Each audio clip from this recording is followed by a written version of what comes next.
চলতি ইউরোর সবচেয়ে ধারাবাহিক দুই দল মুখোমুখি হয়েছিল কোয়ার্টার ফাইনালে।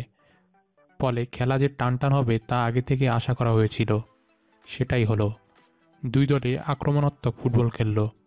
স্পেন প্রথমে গোল করলে এগিয়ে গেলেও জার্মানি হাল ছাড়েনি। নির্ধারিত সময় শেষ হওয়ার আগে সমতা ফেরায় তারা। খেলা গড়ায় অতিরিক্ত সময়ে। 118 মিনিটের মাথায় গোল করেন মিকেল মেরিনো। আর পিটতে পারেনি জার্মানি। ঘরের মাঠে হেরে মাঠ ছাড়তে হয় তাদের। শ্বাসরুদ্ধকর ম্যাচে জার্মানিকে 2-1 গোলের ব্যবধানে হারিয়ে ফাইনালের টিকিট নিশ্চিত করেছে স্পেন। কোয়ার্টার ফাইনাল থেকে বিদায়ের মধ্য দিয়ে জার্মান তারকা টনি ক্রুসেরও বর্ণাঢ্য ফুটবল ক্যারিয়ারের হতাশাজনক সমাপ্তি ঘটল।